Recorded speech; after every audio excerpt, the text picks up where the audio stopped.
आज का वीडियो हमारा विंडो एसी के वायरिंग के बारे में है। दोस्तों, जो हमारा विंडो एसी होता है उसके अंदर जो वायरिंग किया जाता है वो दो टाइप से किया जाता है। पहला जो वायरिंग किया जाता है वो पीएससी टाइप से किया जाता है, यानी कि permanent split capacitor. Second type से जो वायरिंग किया जाता है वो सीएसआर टाइप से किया जाता है। इसका मतलब ये है कि कैपेसिटर स्टार्ट, कैपेसिटर रन। ठीक है दोस्तों, आज के इस वीडियो के द्वारा मैं आपको केवल पीएससी टाइप का वायरिंग बताऊंगा। तो चलिए दोस्तों, देखते हैं यहाँ पे जो हमारा विंडो एसी होता है उसके अंदर क्या क्या लगाना पड़ता है। तो देखिए दोस्तों, जो हमारा विंडो एसी होता है, विंडो एसी के अंदर में सबसे मेन कंपोनेंट उसका कंप्रेसर होता है। अब जो आपका कंप्रेसर होगा, कंप्रेसर में आपको 3 टर्मिनल मिल जाएंगे और तीनों टर्मिनल पे नाम लिखा हुआ होता है, जैसा कि यहाँ पे आपको लिख के दिखाया गया है। जो हमारा पहला टर्मिनल है वो सी है, बीच वाला एस और तीसरा आर है। ठीक है, सी का मतलब होता है कॉमन, एस का मतलब स्टार्ट और आर का मतलब रन। ठीक है दोस्तों, तो यहाँ पे जो हमारा कंप्रेसर था उसके 3 टर्मिनल हैं और तीनों टर्मिनल पे हम किस प्रकार से वायरिंग करेंगे उसको मैं आपको आगे बताऊंगा। अब जो हमारा विंडो एसी है, विंडो एसी के अंदर में एक फैन भी इस्तेमाल किया जाता है। अब यहाँ पे जो फैन इस्तेमाल किया जा रहा है वो 3 स्पीड वाली है। आप यहाँ पे देख सकते हो जो हमारा फैन है, फैन में 5 वायर बाहर निकल के आए हैं, एक ब्लैक, रेड वायर, ब्लू और ग्रे। ठीक है, अब यहाँ पे जो ब्लैक वायर होता है वो सबसे हाई स्पीड होता है, रेड वायर आपका मीडियम स्पीड और व्हाइट वायर आपका लो स्पीड होता है।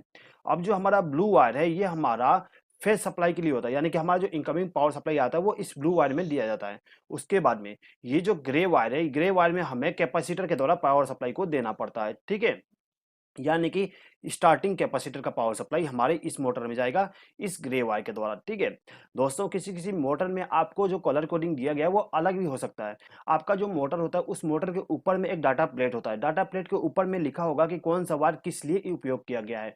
ठीक है, तो वहां पे आप देख के उसका वायरिंग कर सकते हैं। ठीक है, उसके बाद में जैसा कि मैंने आपको बताया कि हमारा जो फैन है उसमें एक कैपेसिटर का भी कनेक्शन करना पड़ेगा, तो यहाँ पे हमें एक ड्यूअल कैपेसिटर का उपयोग करना पड़ता है। यहाँ पर ड्यूअल कैपेसिटर का मतलब ये है कि यहाँ से जो हमारा कैपेसिटर है इसमें से हम दो पावर सप्लाई दे सकते हैं। एक पावर सप्लाई हम फैन को देंगे, दूसरा कंप्रेसर को देंगे। उसके बाद में यहाँ पे हम एक थर्मोस्टेट का भी उपयोग करेंगे।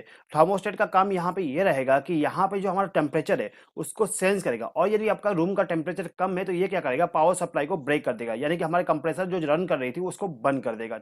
उसके बाद में यहाँ पर हम एक सिलेक्टर स्विच का भी उपयोग करेंगे। अब यहाँ पे जो सिलेक्टर स्विच उपयोग किया जा रहा है उसके द्वारा हम फैन के स्पीड को कंट्रोल करेंगे। ठीक है, उसके बाद में यहाँ पे पावर सप्लाई देने के लिए हम प्लग टॉप का भी इस्तेमाल करेंगे। अब दोस्तों देखिएगा, यहाँ पे जो हमारा कैपेसिटर है, इस कैपेसिटर में जो नाम लिखा गया है CFH, इसका मतलब क्या है एक बार समझ लीजिए। देखिएगा दोस्तों, यहाँ पे जो C लिखा हुआ है इसका मतलब होता है कॉमन, यानी कि हमारा जो फेज सप्लाई होगा इसको लाके हमें इस C टर्मिनल पे कनेक्ट करना पड़ता है, यानी कि इनकमिंग पावर सप्लाई हमें C टर्मिनल पे देना पड़ता है।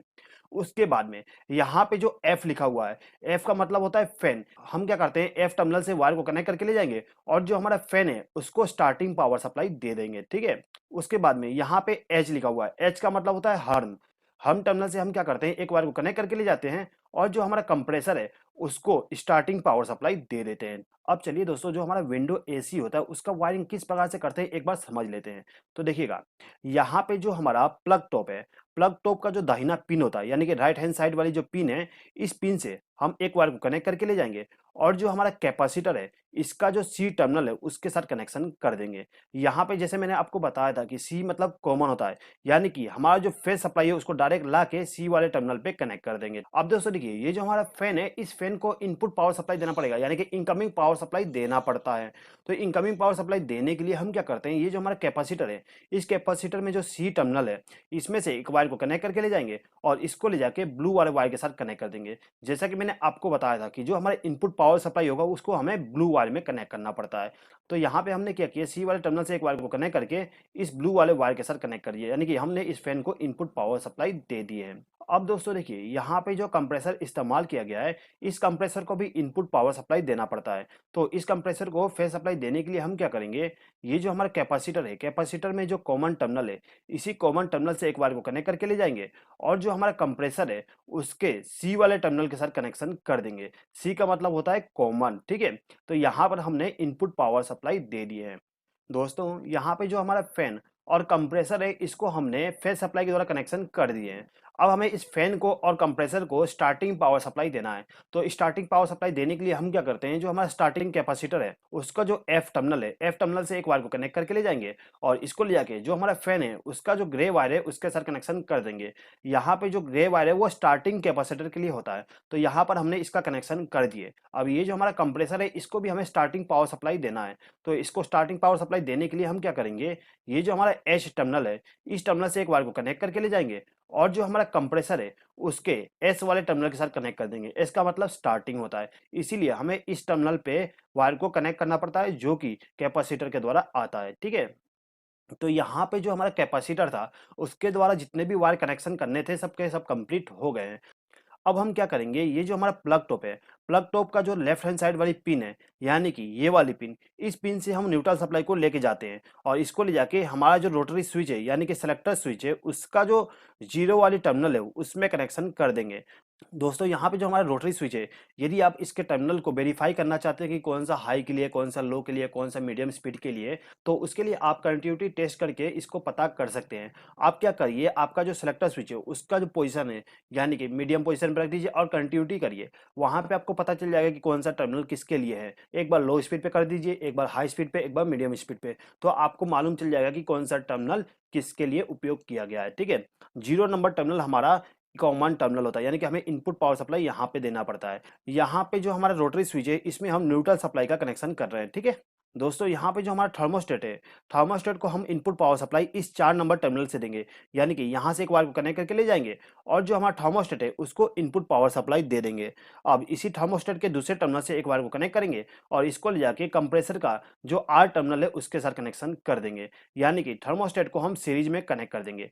अब जैसे ही हमारा जो थर्मोस्टेट है वो टेम्परेचर को सेंस करेगा यानी कि हमारा जो रूम का टेम्परेचर वो कम हो जाता है, तो ये क्या करेगा, न्यूट्रल पावर सप्लाई को ब्रेक कर देगा। अब जैसे ही हमारा थर्मोस्टेट न्यूट्रल सप्लाई को ब्रेक करता है तो हमारा जो कंप्रेसर है वो बंद हो जाएगी। अब यहाँ पे हमारे पास 3 टर्मिनल और हैं, 1, 2 और 3 टर्मिनल। ठीक है, इनका कनेक्शन हम फैन के द्वारा करेंगे यानी कि हमारा जो 1 नंबर टर्मिनल है उसके द्वारा हम एक वायर को कनेक्ट करके ले जाएंगे और इसको ले जाके ब्लैक वायर के साथ कनेक्शन कर देंगे। दोस्तों ये जो हमारा 1 नंबर का टर्मिनल है वो हाई स्पीड के लिए होता है। उसके बाद में ये जो हमारा 3 नंबर का टर्मिनल है इस टर्मिनल से एक वायर को कनेक्ट करके ले जाएंगे और जो हमारा रेड वायर है उसके साथ कनेक्शन कर देंगे। दोस्तों ये जो हमारा 3 नंबर का टर्मिनल है ये हमारा मीडियम स्पीड के लिए होता है। उसके बाद में ये जो 2 नंबर का टर्मिनल है ये हमारा लो स्पीड के लिए होता है, इसलिए हम यहाँ से एक वायर को कनेक्ट करके ले जाते हैं और जो हमारा व्हाइट वायर है उसके साथ कनेक्शन कर देते हैं। अब यहाँ पे हमें केवल अर्थिंग का कनेक्शन करना है। दोस्तों आपका जो विंडो एसी है उसमें अर्थिंग का कनेक्शन जरूर करिएगा। अर्थिंग का कनेक्शन करने के लिए हम क्या करते हैं, ये जो हमारा प्लग टॉप है इस प्लग टॉप का जो मोटा वाला पिन है इसमें से एक वायर को कनेक्ट करके ले जाएंगे और जो हमारा कंप्रेसर है उसके बॉडी के साथ कनेक्शन कर देंगे। उसके बाद में ये जो हमारा फैन है इसको भी हमें अर्थ के द्वारा कनेक्शन करना होता है, तो हम क्या करेंगे, यहीं से एक वायर को लूप करके इस फैन को भी अर्थ कर देंगे। ये जो अर्थ वायर होगा उसको हमें फैन के बॉडी के साथ कनेक्शन करना होता है। दोस्तों यहाँ पे जो हमारा विंडो एसी का कनेक्शन था वो कंप्लीट हो गया है। दोस्तों यदि आपको इस वीडियो से रिलेटेड किसी भी प्रकार का डाउट है तो आप कमेंट बॉक्स में कमेंट करके मुझसे पूछ सकते हैं।